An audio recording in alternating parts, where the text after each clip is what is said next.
کہ یہ بھی اپریل کا مہینہ شروع ہو رہا ہے، تو ہمارے ہاں یہی المیہ ہے کہ غیروں کی نقالی اور طرح طرح کی چیزیں ہمارے معاشرے میں آ گئی ہیں، تو اپریل فول کے نام سے ہمارے ہاں ایک چیز ہے، رسم کہہ لیں، تہوار کہہ لیں، کچھ بھی کہہ لیں،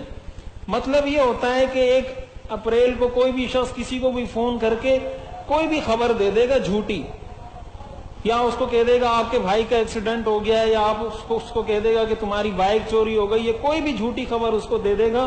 اور اس کو ایک مذاق سمجھا جاتا ہے، یہ سمجھا جاتا ہے کہ یہ میں نے کوئی بہت اچھا کام کیا، اس کو میں نے سرپرائز دیا۔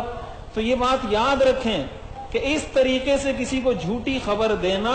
یہ حرام اور ناجائز ہے۔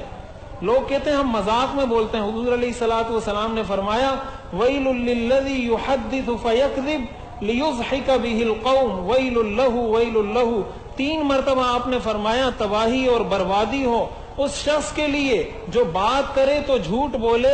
صرف اس لیے کہ لوگوں کو ہنسائے، آپ نے فرمایا ایسا شخص تباہ و برباد ہو جائے۔ تو ایک تو یہ جھوٹ ہے،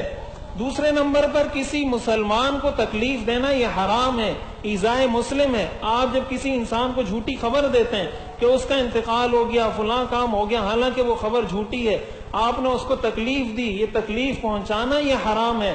تیسرے نمبر پر یہ کافروں کی مشابہت ہے، ان لوگوں کی مشابہت ہے جن کی مشابہت سے شریعت نے ہمیں منع کیا ہے۔ حضور علیہ الصلوۃ والسلام نے فرمایا من تشبہ بقوم فہو منہم، جس نے جس قوم کی مشابہت اختیار کی وہ انہی میں سے ہوگا۔ تو یہ ایک گناہ نہیں ہے اپریل فول جو لوگ مناتے ہیں، یہ کئی کبیرہ گناہوں کا مجموعہ ہے، اس لیے بحیثیت مسلمان اس چیز سے بھی اپنے آپ کو بچانا چاہیے۔ اللہ تعالی عمل کرنے کی توفیق عطا فرمائے۔